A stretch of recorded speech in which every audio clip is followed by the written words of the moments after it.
Hello, this class will be focused on hips, lots of hip movement, some lying down, some semi-supported, some standing. You'll definitely want a blanket, probably a couple blocks. Maybe not everyone will need that, but you might want to have them on hand. And maybe some of you will like to use a chair at the end for one or two of the twists. So just have your favorite goodies nearby so you have them on hand. And we'll start lying down with the blanket for the head. So come to your seated position. Give yourself a chance to sit tall. Let your eyes close. Relax your jaw. Slide the hands a little bit back away from the knees so you can lift the chest and you can release the shoulders. Turn the biceps slightly away from the chest and just slightly lift the energy of the biceps, not so much that it lifts the shoulders. And whatever you've been up to today, before starting this class, then see if you can soften that mental engagement and bring your awareness in toward the sensations in your body, toward the breath, toward the inner experience. And we'll chant the sound just one time together. Take a breath in.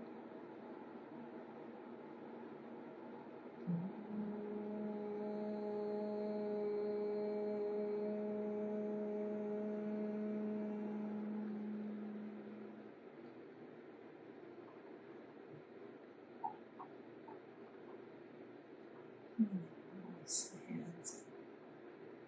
Lift your gaze, open the eyes. So let's start on our mats, lying down with some support under the head, as much as feels comfortable for you.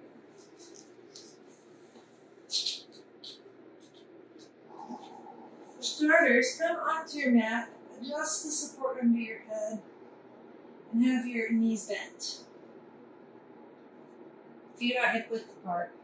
Push down the feet, lift the hips a little bit, move the buttocks away from the waistline toward the heels and set the pelvis back down. So hopefully you feel a little bit of the abdomen naturally receding and the lumbar spine, lower back of the waistline naturally lengthening. Draw the right knee in towards your chest and then slowly extend the left leg out all the way to sort of maximum extension, and then bend it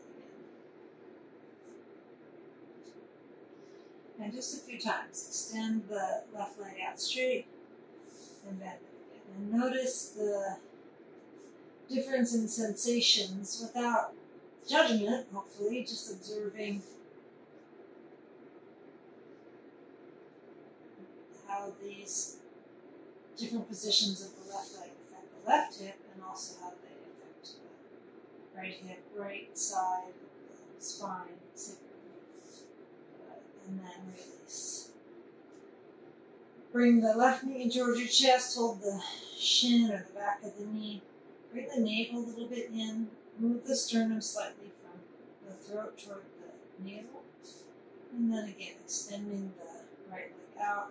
Give it a little oomph, so it's got a sense of reach, and then bend it. So that reaching experience is deep and activated, not just kind of mindless.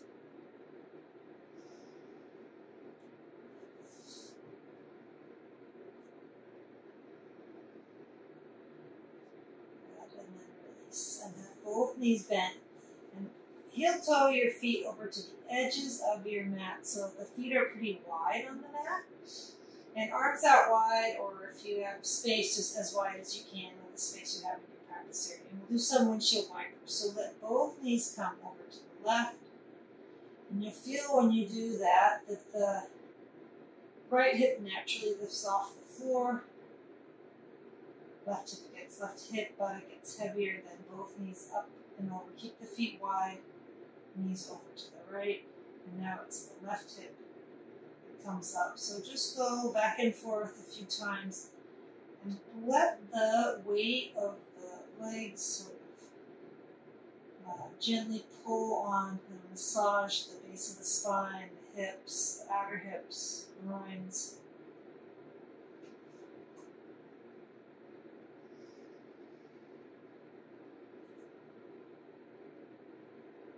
And then next time both knees are over on the left, stay there. And feel how the inside edge of your right foot is on the floor. So your right big toe, the ball of the right big toe right in your heel, and on the left foot, the outside edge of the left foot. See if you can press a little through those points of contact. Back grip, engage the right buttocks muscle, and move the right hip up and around further over to the left.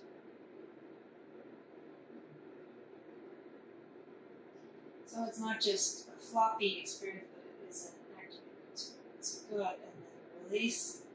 Both knees over to the right. And again, feel it. Inside edge of the left foot, outside edge of the right foot. Sort of scrub, press through that contact into the stechema. Engage the left gluteal muscles. And see if you can lift the left hip higher up, further over and around to the right. Keeping the left shoulder down, the jaw relaxed. Both knees over to the left again. And you can repeat what we just did, or if your knees will tolerate it, take the outside of your left ankle to the outside of your right knee. And we're not trying to just crush the weight down, so you can actually kind of use that foot to pull the right knee away from the hip socket. Move the femur from the hip toward the knee. Again, you push through the inside edge of your right foot. Engage the right buttocks. Getting as much length and distance as you can from the right armpit, from the right hip to the right armpit, and from the right hip to the right knee. Good. And then release. Place the left foot wide so the feet stay wide, and then both knees over to the right. And if you can repeat the first version, or put the outside of the right ankle on the outside of the left knee. Scrub the inside edge of the left foot against the resistance of the sticky mat. Engage your left buttocks and activate the left femur away from the pelvis toward the knee. Draw the left side of the abdomen in and toward the left chest, left shoulder. Keep the left shoulder heavy. So there's a big active extension on the left side. And then release. Back to the center. Again, push into the feet, adjust the placement of the pelvis. Lift the pelvis slightly, move the tailbone away from the waistline. And then draw your knees in, and we're going to roll a few times, north-south along the axis of the spine. So hold your shins or hold behind your knees and start to roll on your back. Try, if you can, to really use your abdominal strength and roll in a way that feels smooth and not choppy. And roll your way up to sitting, and then cross the shins, and make your way to downward facing dog. And your blanket is there, so if it's helpful for you to have your heels a little bit elevated, then your blanket is right there, so you can use it for that. Come to downward dog. Hands wide, feet at least hip width. For a moment, bend your knees, lift your heels a whole lot, bend your knees a whole lot, look toward your thumbs. Now put weight on the base of the thumb and the base of the index finger, but turn the biceps toward the ceiling. So hopefully you feel the shoulder blades move away from the spine. Push from the armpits toward the triceps, toward the hands, make the waist long, lift the hips high up and far back. And then just release the neck so the ears are between your upper arms. Slowly press the backs of the knees forward, but press the thighs back. Back knees forward, thighs back. And slowly resist the heels down the blanket or to the ground. See if you can get a sense of lifting the shins up as the heels reach down. Pressing the back knees forward as the thighs and shins press back so that we create stabilizing resistance. Keep the feet stable and walk your hands back to meet the feet. And then if your heels are up on the blanket, you can step the feet off mindfully. Put a little bend in the knees, hands to your hips. Press yourself up. And we'll do some half sun salutations, and we'll start the first few cycles with the knees a little bit bent. And then if you're in the mood, if you're enjoying it, you can carry on straightening the legs. But we'll do the first several cycles with the knees bent. It's a nice way to welcome ourselves in. It's sort of a gracious entry into the movement, and it also helps warm up and soften the hips a little. It's not quite so quick to act directly into the pelvic area. So have your feet right together. You can have them a little bit apart, whichever you prefer. Inhale, raise the arms up overhead. Reach down to the tailbone, down to the heels. Keep breathing. Lift the kneecaps up, pubic bone up. Pull the biceps down, shoulder blades down, let the spine between the shoulder blades and the neck pull up. This is the basic lengthening. Full breath in. Exhale, bend the knees forward, hips back, and fold yourself down over your legs. Inhale, extend the spine, and exhale, drape back down again. Inhale, all the way up, and now straightening the legs. Exhale, hands up. Inhale, extend the arms up. Exhale, dive forward, bend the knees. Hips back, knees forward, release the neck. Inhale, part way up, as high up as you need to come to really extend the spine. And then exhale, back down. Inhale, all the way up, rise up. Exhale, and keep going. A few more times, say 3 more times with the knees bent. Just easing our way into the spine, especially easing our way into the base of the spine, where things can get a little bit more murky.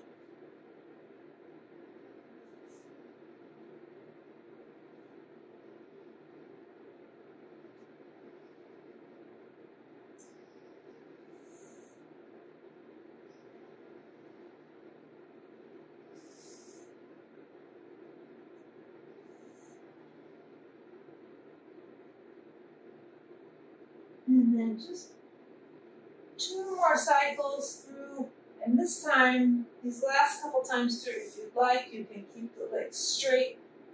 It just changes the energy, not for better, not for worse. It's just a different way of feeling, being, and activating in the body.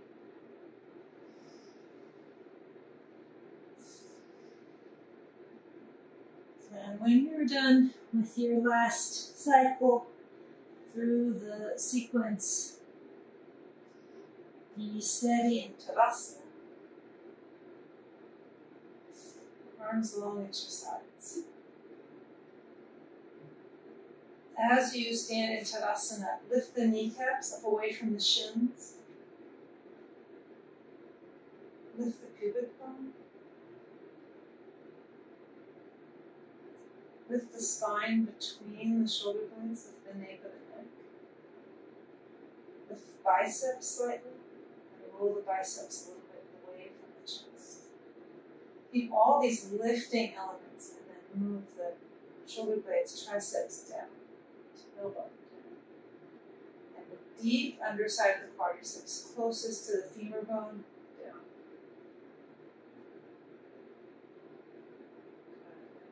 Release. So we're going to do some hip sequence now. This sequence I learned from my friend and teacher Christina Sell years ago, and it's one of my favorite to use both in teaching and in my own practice. You won't need the blanket unless you like to have padding for your knees. So I have a hardwood floor, and the blanket is sometimes nice when we set our knee down. So if you also have a hardwood floor, you could put the blanket in the middle of the mat. We won't need it for each variation, but it'll be there. If you have a carpet, you could just move it aside entirely. It won't be helpful or necessary. If you feel pretty limber in your hips today and you feel confident with your range of motion, you can do this following sequence without blocks. And if you feel a little bit more like you would like things to maybe a little less pressure on your wrists or shoulders, or you just feel a little bit more stiff in your hips at the base of your spine today, then I would suggest having your hands on blocks. So as I go through, I'll demonstrate some of both, and that way everyone will know sort of what some choices are. So we're going to start with downward facing dog. So place your hands either on the floor or on the blocks, shoulder width apart, and step your feet back, come to downward dog.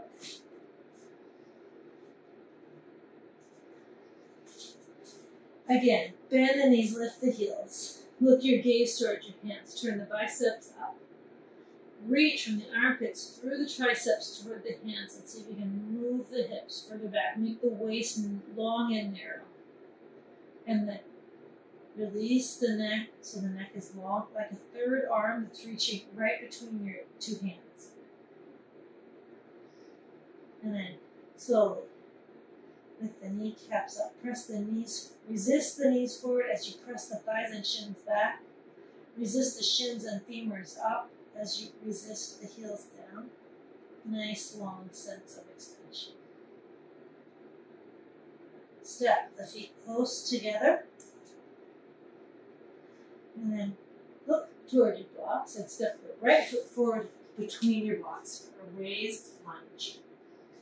And now it's nice, whether you can bring your hands to the floor, you can raise your blocks, whatever feels good. Just be here in a lunge. Make your neck long so the head isn't dropping. Broaden your collarbones, turn your biceps slightly away from the chest. Move the shoulder blades down the back, and again, the spine between the shoulder blades and the neck extend forward. Resist the left knee away from the floor. Resist the left shin away from the floor. Pull the left kneecap toward the pelvis. Now we're going to change the left foot, the back foot. Pivot on the ball of the left foot and bring the left sole of the foot down. So the legs resemble sort of warrior two, the shape of the legs in warrior two. Walk your blocks or your hands around to the inside of your right foot. One thing you'll notice is this right knee, it wants to come with you, but it's not invited to the party. Move the right knee back. Push the right inner knee toward the outer knee. And see if you can keep walking your hands around. So you're sort of 45 degrees off. Blocks at any height, no blocks. Start to walk the hands. Push the hands far out. For a downward dog lunge, the legs are in warrior two. Lift the left kneecap away from the shin and toward the pelvis. Keep pressing the right inner knee away from your right armpit. Draw the navel in. Long neck. And walk your hands back underneath the shoulders. Back around to the front of the mat. Turn the left heel up. And then lower the left knee down to your floor or maybe to your blanket.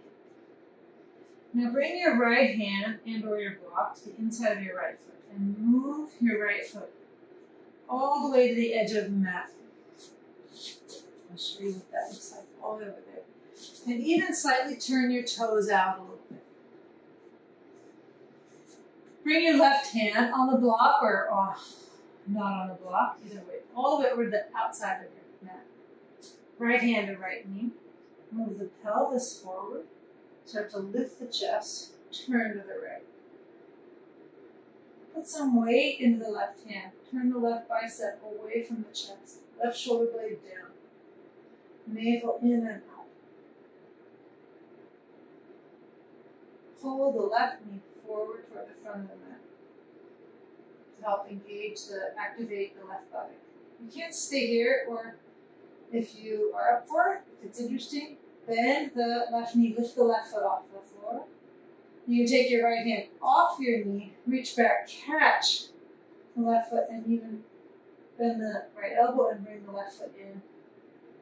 Turn the chest, look up,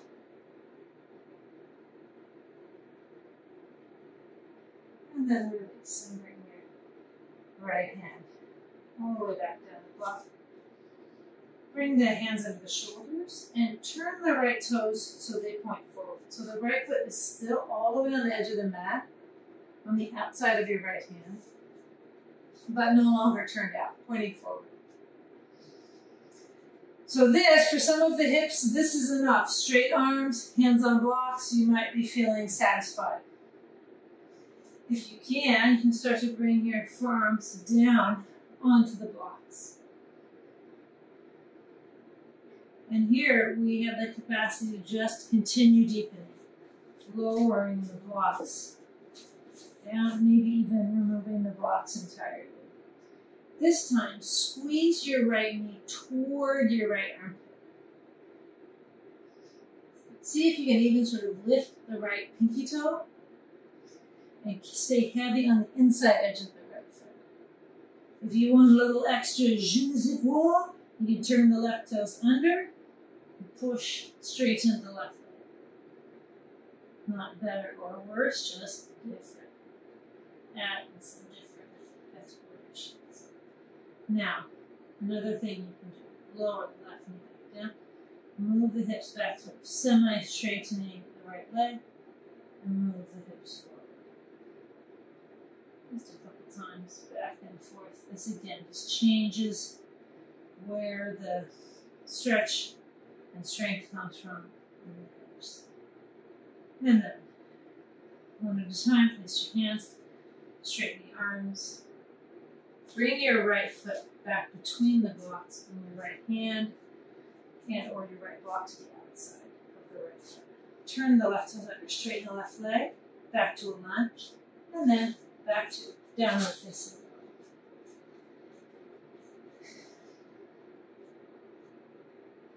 Find these basic actions in downward dog, resisting the knees forward as you resist the shins and femurs back, resisting the shins and femurs up as you resist the heels downward,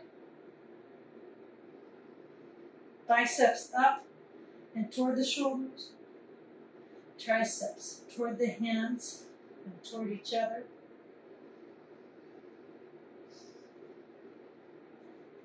Bend the knees, look forward, and step the left foot forward. And come to your high lunge on the left. So press the right shin toward the ceiling, right femur toward the ceiling. Pull the right kneecap away from the shin and toward the pelvis. Straight arms. There's some weight in the arms. You could think about like plank pose. Turn the biceps a little bit away.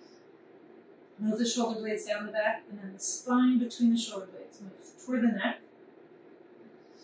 Gaze is just a little bit out in front, a little bit down. Watch that the chest and head don't get heavy. That is a morale drain quickly. Keeping head up, chest up. It's a good morale booster. Now, pivot on the ball of the back foot. Turn the sole of the right foot down. Walk your hands over, hands and or blocks, over to the right, to the inside of your left foot, and push the left inner knee away from your left arm. And then start to walk your left hands out, your hands out to the right. Keep pushing the left knee away from the left armpit.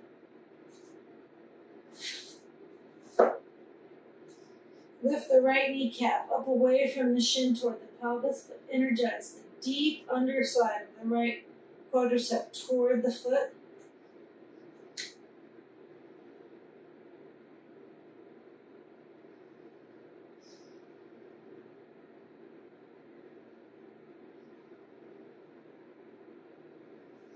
And then walk your hands and or blocks back around to the front.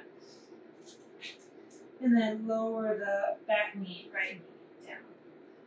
Now bring your left hand and or your block to the inside of your left foot and scoot your left foot all the way to the edge of the mat and even turn the foot so the ball of the foot comes off the mat. Right hand all the way to the right edge of the mat. Shift the pelvis a little bit forward. So this already is a pretty big stretch. You may be satisfied here. I see that in some bodies there's a tendency for the right knee to be really vertical, the right femur. See if you can, to what extent you can, move the right knee back so you get a bigger divide between the knees and a bigger differentiation between the left and right sides of the pelvis. Bring your left hand up to your left knee. Put some weight into the right hand. And then turn your chest to the left toward the front leg. Turn the biceps away, shoulder blades down, chest up. Even look up if your body can tolerate it. Pull the right knee, push the right knee into the floor and forward to help engage your right buttocks muscles. This also helps prevent feeling overexposed in that right groin that's getting a big stretch. You can stay here or bend the right knee, lifting the right foot off the floor. Reach back with your left hand, catch, and bend the left elbow if you can. Bring the heel toward the buttocks. Keep turning the biceps away, shoulder blades down. The spine between the shoulder blades ascends, helps the neck lengthen. And then release, unwind. Bring the hands back under your shoulders and scoot that left foot in a little closer. Left foot is still out wide on the outside of the left hand, but now the toes point straight ahead rather than turning out, pointing straight ahead. So you might choose to stay here. This might be sufficient, more than sufficient. Or you can lower your elbows down onto your blocks at any height or down onto the floor. Now this here, the knee of the front leg tends to splay out, so instead squeeze it in. See if you can keep that knee really in contact with you. Even lift the left pinky toe. Shoulder blades go down the back, and the spine between the shoulder blades goes toward the neck.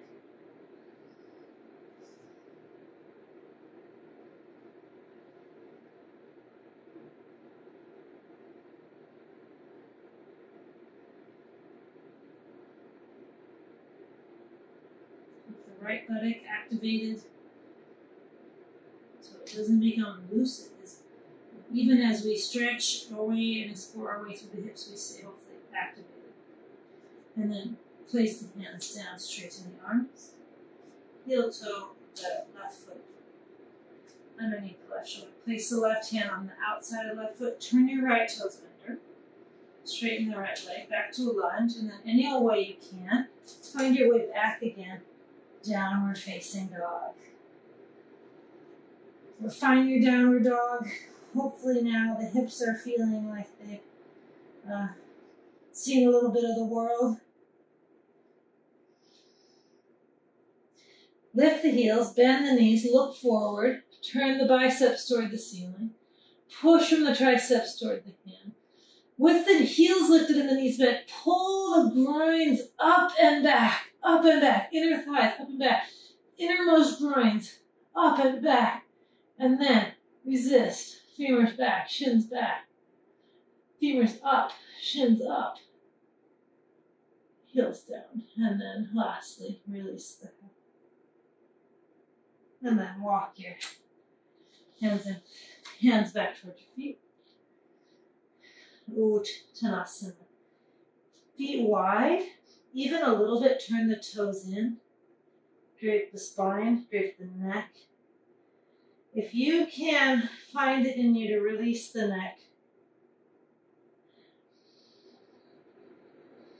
it helps get a little bit more length and ease into the upper back. If you feel protective there, then it's just something to be aware of. Kneecaps lift. The deepest underside of the quadriceps closest to the femurs engage down toward the feet. Shoulder blades move away from the neck and also out toward the elbows. Put a bend in the knees, bring your hands to your hips, and come up to stand. And now you do not need your blanket, it will just be in the way, so you can lift your blanket up. And we'll just do a few standing poses with some movement. So I'll show it once or twice, and then I'll give you time to do it again 1 or 2 more times on your own sequence, because this movement into and out of from one pose to another can be done quite quickly or very slowly and methodically. It's a little bit depends on your body, physiology, injuries, and also your sort of natural disposition. So turn lengthwise on your mat. Give yourselves a wide enough stance for warrior number 2. Turn the right toes out, left toes slightly in. Move the sitting bones for starters just slightly to the right. So the pubic bone is under the navel, is under the chest, under the throat. Nice vertical alignment. Extend the arms out wide. Bend the right knee. Keep moving the right sitting bone toward the right knee, just like we did a moment ago. See if you can press the right inner knee toward the right outer knee. Now reach out, bring the right forearm down, left arm over. Parshvakonasana. Keep moving the right sitting bone toward the right knee. Back to warrior 2. Back to Parshvakonasana. And then 3 more times at your own tempo. Keep moving the right sitting bone toward the right knee.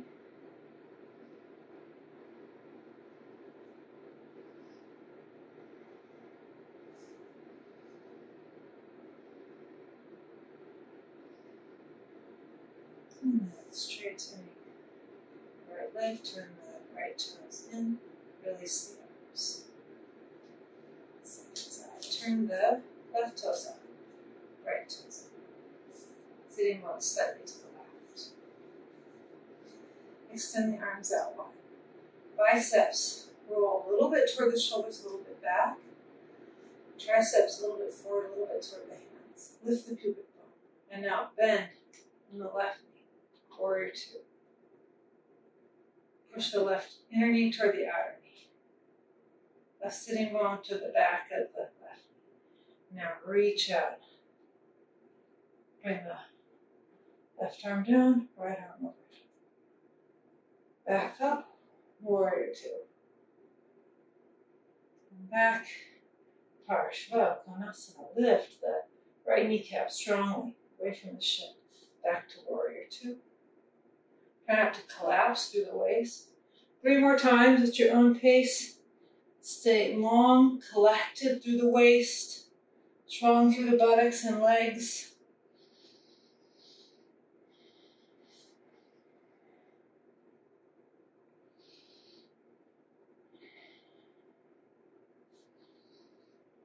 And then straightening the left leg, turn the left toes in, release the arms, and stick the feet together.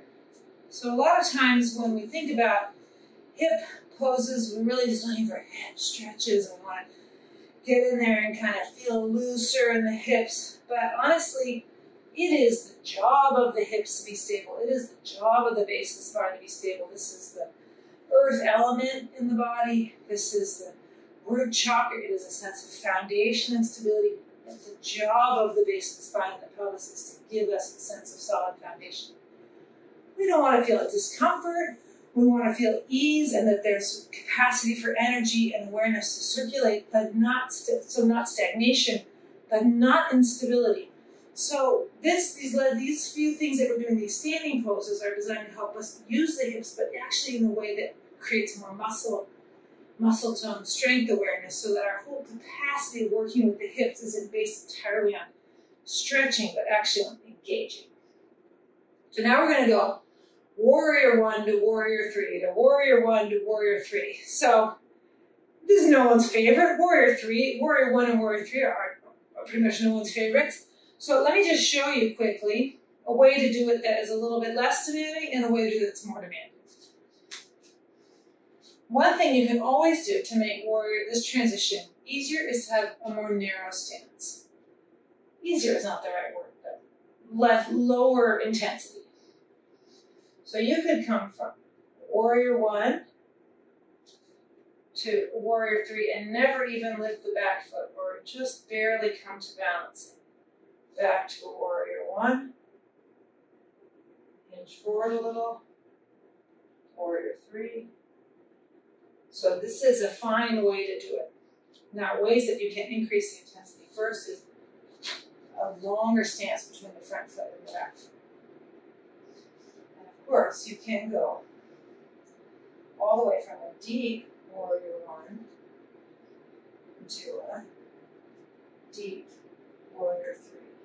Now the secret here is to surge the chest forward and slowly set the back foot down and come up, and then not straightening the front leg here, but straightening in warrior three. So it's tiring. We'll just do it 3 times. We'll do it 3 times per side. So face the front of your mat. You decide now how deeply you can overestimate or underestimate your capacity. Right foot forward, left foot back. Inhale your arms up. If arms up is a real deal breaker, you can have hands behind your head, hands on your hips, arms alongside you. There are a lot of arm variations, so pick one that suits you. Bend the right knee, warrior one. Move the left rib slightly forward, right rib slightly back. Pubic bone up, tailbone down. Navel in and up. Lift the chest. The spine between the shoulder blades ascends. Now come on the ball of the back foot. Already you're trying to surge forward. Lean a little bit. Now as much as you can, as much as you want to, come into warrior three. Whatever that looks like for you today.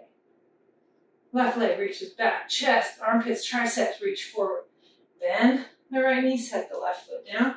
Back to warrior one. Roll the biceps away from the ears. Lift the back foot.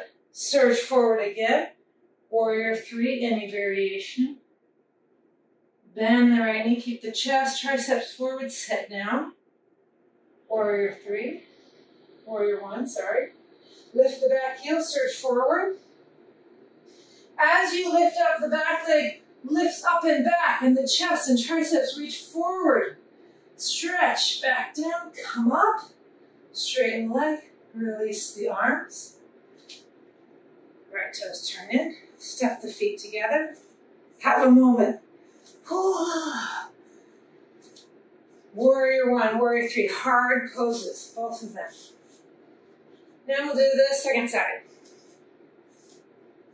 Left foot forward if you're doing on the same side as me. Right leg back. And again, you can make this more intense, less intense by having that foot a little further back or a little closer forward. Raise your arms up overhead. Bring the right rib slightly forward. Bend the left knee. Make the back leg strong. Pull your right kneecap away from the shin. Lift the pubic bone up. Back ribs, thoracic spine, neck up. Now, heave up onto the ball of the back foot. Start to lean forward. Any variation of warrior three. Triceps forward. Back leg back. Bend the knee. Stretch the back leg back. Warrior one. Right back to warrior three. Come with control. Poise. You do less with more control. Back to warrior one. Roll the biceps away from the shoulders, away from the ears and toward the shoulders. Last time. Warrior three. With control. Back to warrior one. Land lightly, slowly. Straighten the left leg. Release the arms. Step the feet together. Now bring the feet about hip width apart. Raise the arms up overhead. Give yourself a little length. And then folding forward, knees bent. Release. Soft Uttanasana. Let the back of the neck be long. Knees a little forward, hips a little back.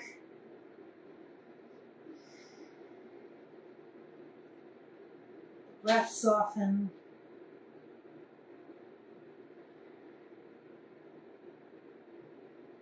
And then, keeping the knees bent, just roll yourself up and come up to standing. Prasarita Padottanasana. Bring the feet wide apart. Outside edges of the feet are parallel, so the toes feel like they're just slightly turned in. Hands on the hips. Now lift your arches of your feet. Lift your inner ankles. Lift the kneecaps, especially the inner knees. Lift up. Now, the deep undercurrent of the quadriceps reaches down. Pivot bone up. Spine between the shoulder blades up, shoulder blades down. Take a breath in, lift the chest, and then hinging forward. Bring your hands to your shins, to your blocks, to the floor. Straighten the arms. Turn the biceps away from each other. Look slightly forward. Move the shoulder blades down the back toward the pelvis, and move the sternum and the neck away from the pelvis. Resist the shins back and the toes forward. Thighs back, knees forward. Inner knees lift. The thighs turn slightly away, like in the same way the biceps are turning apart, the quadriceps turn slightly apart. This helps the outer hips move back. Lift the inner knee toward the inner thigh, inner groins up and back. Now you can stay here, or you can walk your hands back in line with the feet. Start to hinge in the hips and bring the top of the head down to or toward the floor.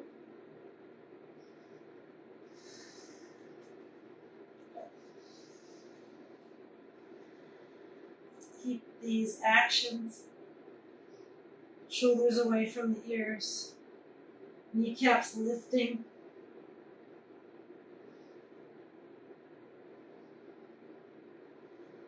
Toes projecting forward so they aren't grabbing.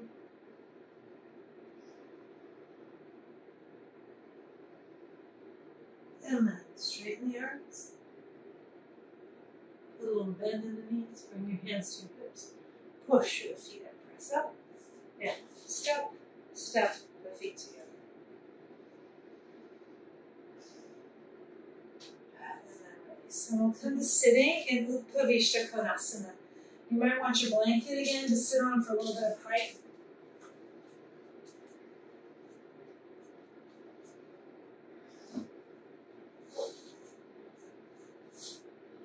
Sitting upright, legs out wide. Now, you know the drill. Your legs decide how wide apart they want to be.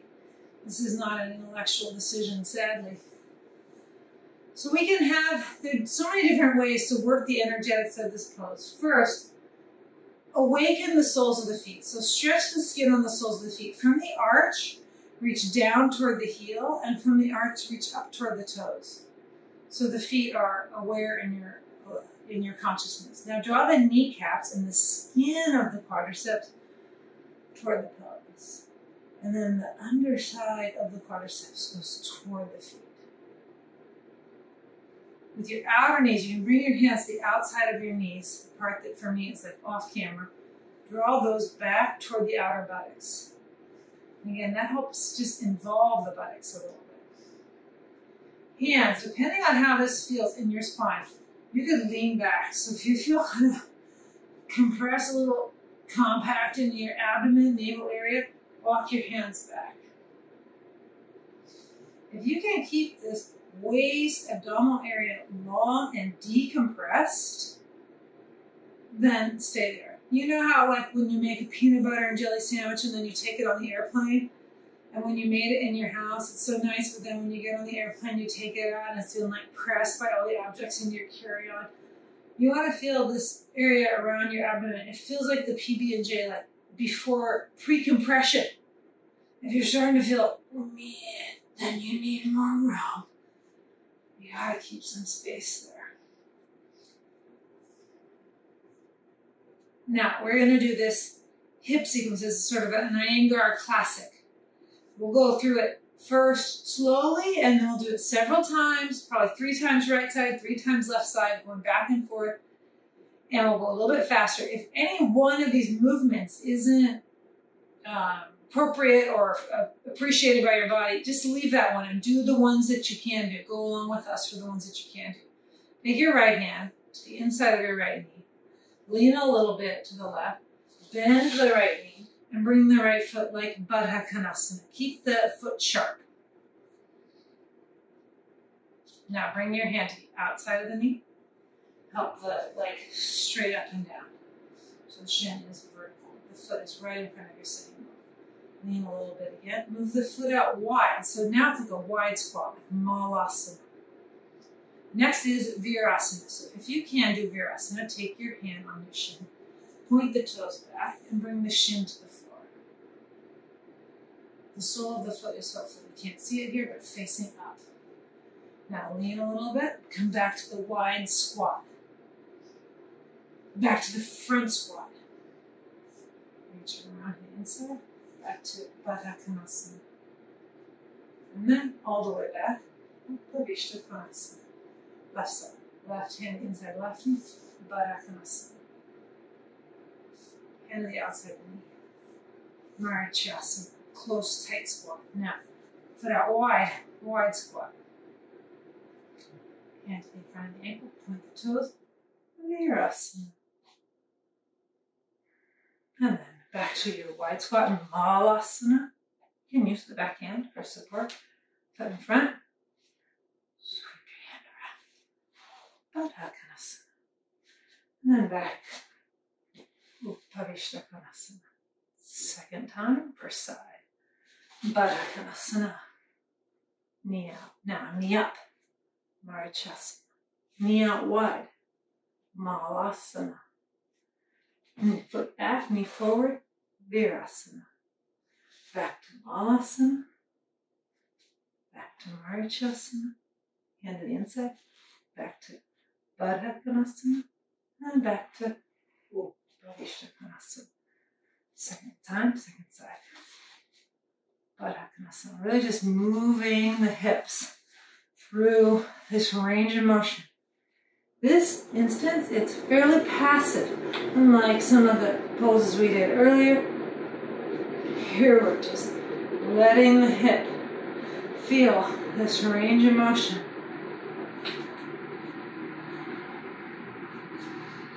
Back out wide. Last time, a little faster still.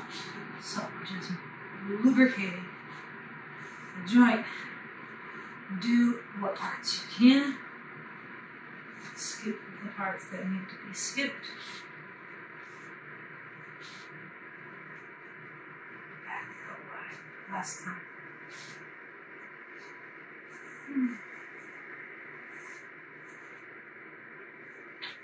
Virasana. Back in.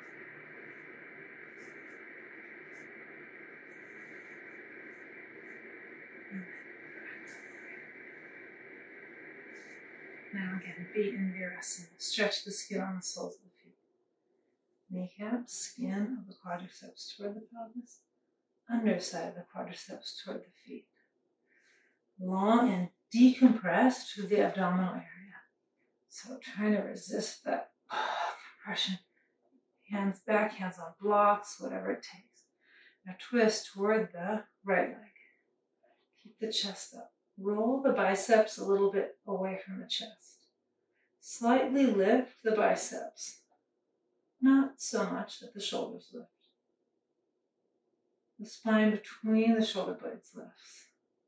Even the back ribs lift up out of the waistline. Now sometimes the back ribs can kind of, as we lift the chest, we can drop the back ribs. So see if you can lift the chest and lift the back ribs. And that also helps with that sense of decompression. Come back to the center, twisting to the left. Turn the biceps away from the chest. Back ribs, front ribs lift. Spine between the shoulder blades lifts. Long neck.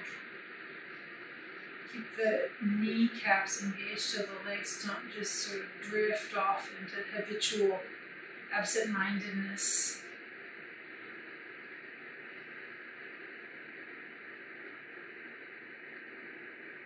And release back to the center. One way or another, bring the legs together. Be in Dandasana, sitting tall. Many of the same actions. Stretch the skin on the soles of the feet. Kneecaps toward the pelvis, underside of the quadriceps toward the feet, and staying long through this whole waistline, abdominal area. Long neck. Good, and then release. Then we'll do this as sort of like something that you see maybe a little bit less traditionally in yoga and more traditionally in like a physical therapy context.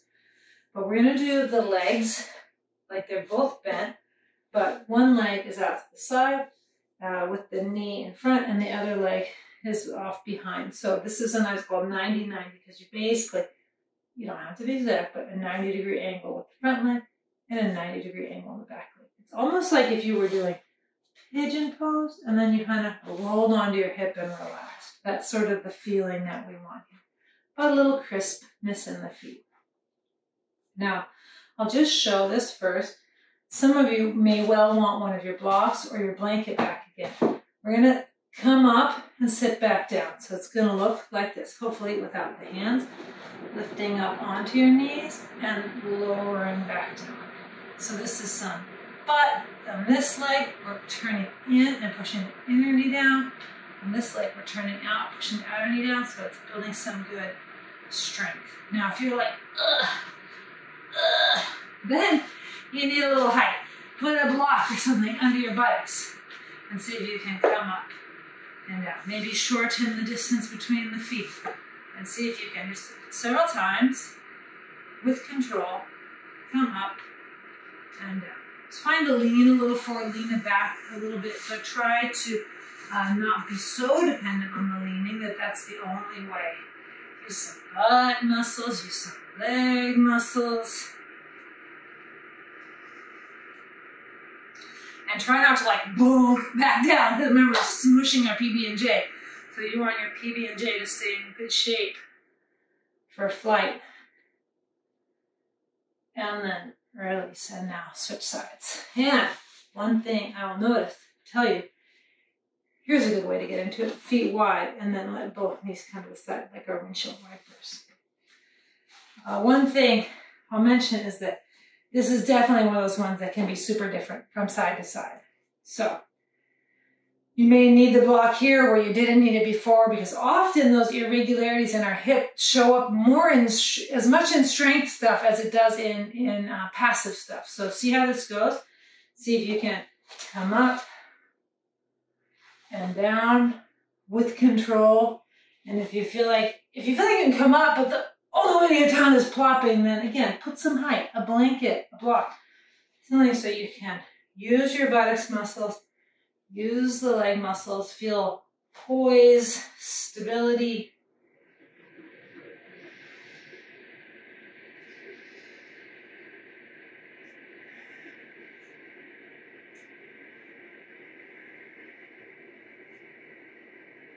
One more time.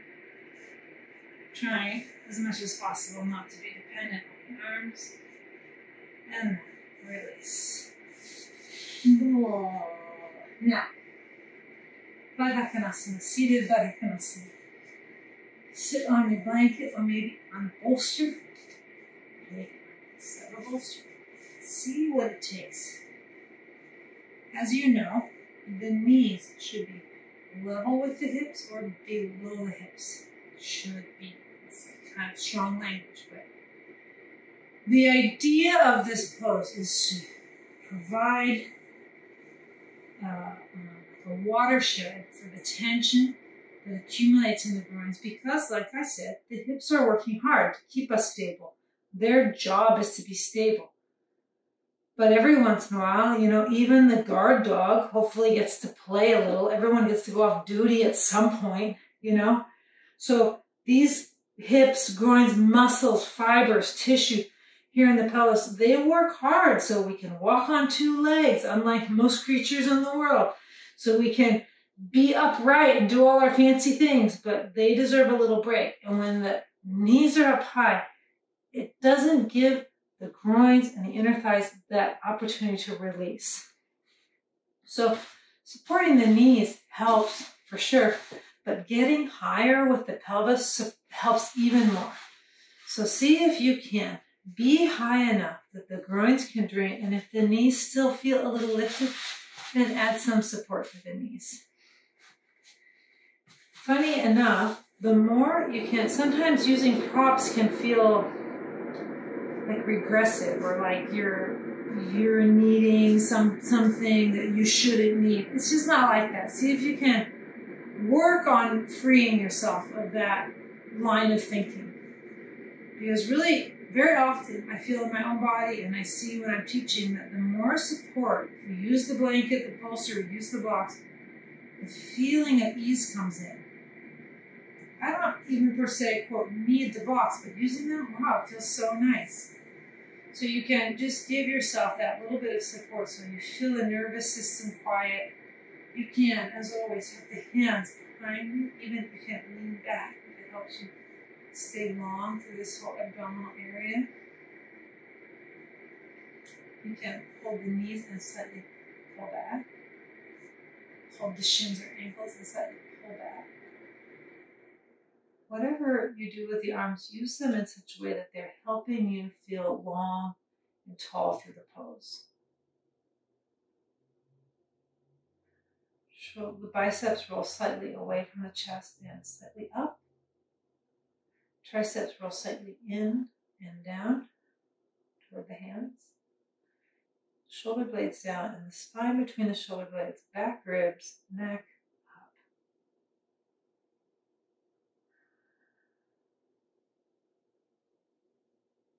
That and then release.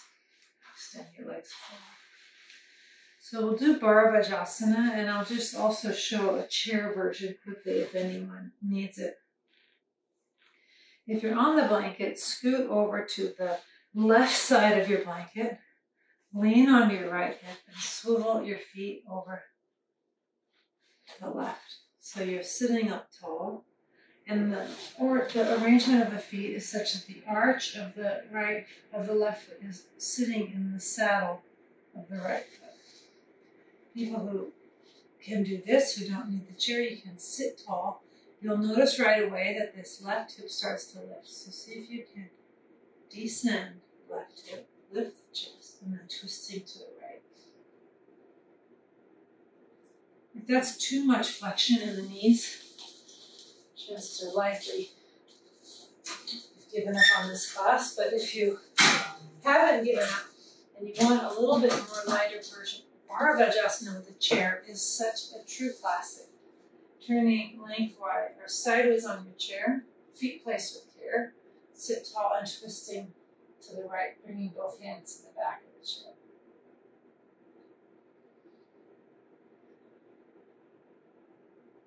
Both are great variations. The seated on the floor variation and the seated with the chair variation are both excellent versions of the pose. Turn the biceps slightly away from the chest. Keep lifting, lengthening through the neck.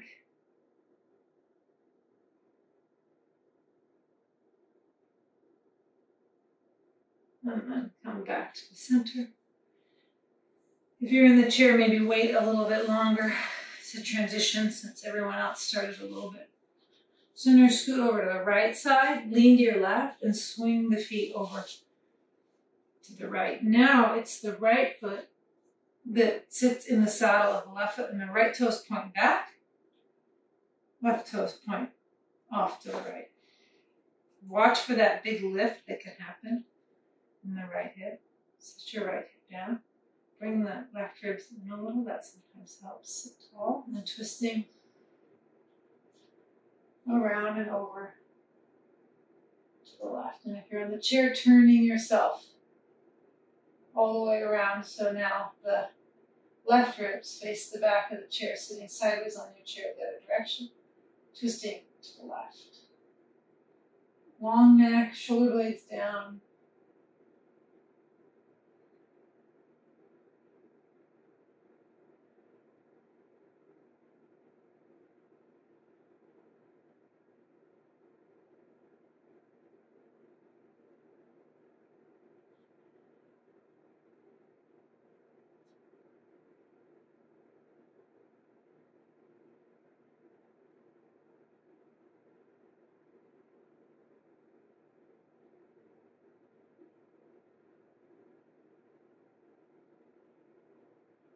Watch that the left bicep keeps turning out because it has a tendency to start to turn in.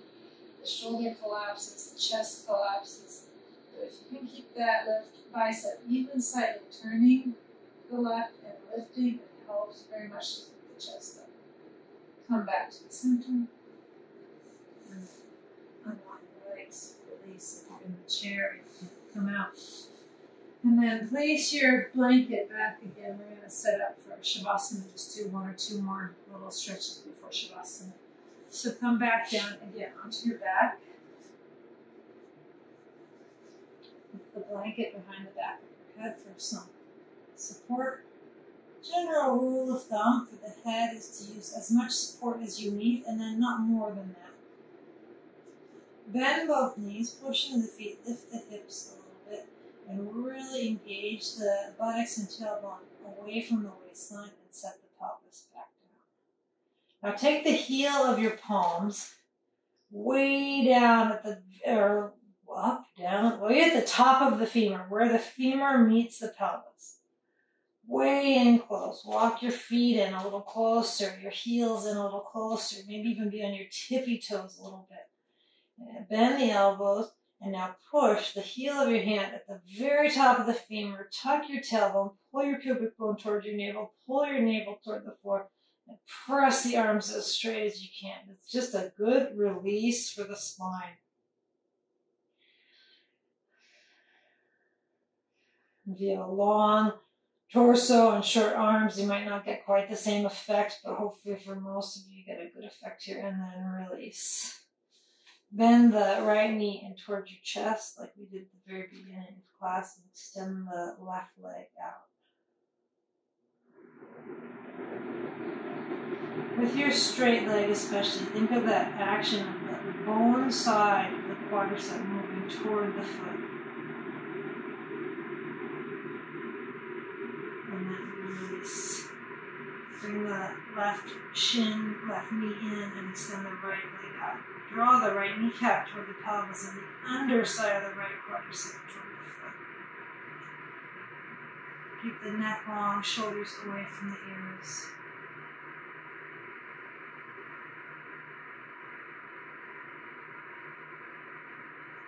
And then bring both knees in. Give yourself a little squeeze, and you can just rock side to side. The knees can be right together, a really tiny little bundle, or the knees can be wide apart, whichever feels better for you.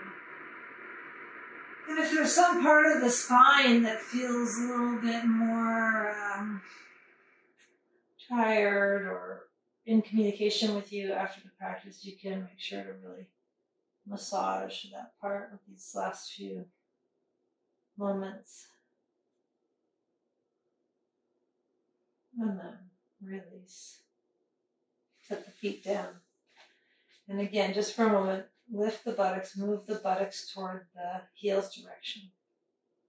And then extend the legs out one at a time. You want to really feel that the energy of the buttocks is going from the waist toward the feet. So in one of the languages that you hear in the classic Iyengar classes, that the buttocks belongs to the legs. And then even you can just for a second push the back of the head and the elbows in the ground with the rib cage, and so you can move the back ribs away from the waistline toward the head. And then release. Extend the arms out, palms up. If there are any parts of the body that need extra care or support, of course, adjust your Shavasana so that you have the support you need. Bring the tongue down away from the roof of the mouth. Face is relaxed. Space between the eyebrows, quiet. And then be Shavasana.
without moving the body.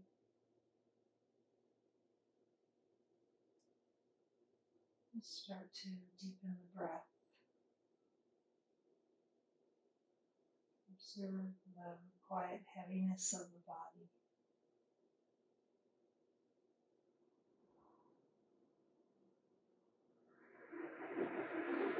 And let the arms bend, rest your hands on the torso.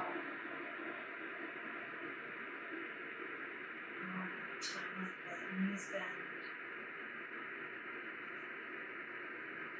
Roll to right side. And when you push up, see if you can use your left hand in particular. Your head be the last thing up and not the first thing.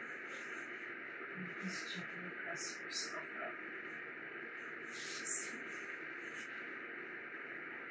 Sit in a way that is comfortable for you. Now end with 3 rounds of take a breath in.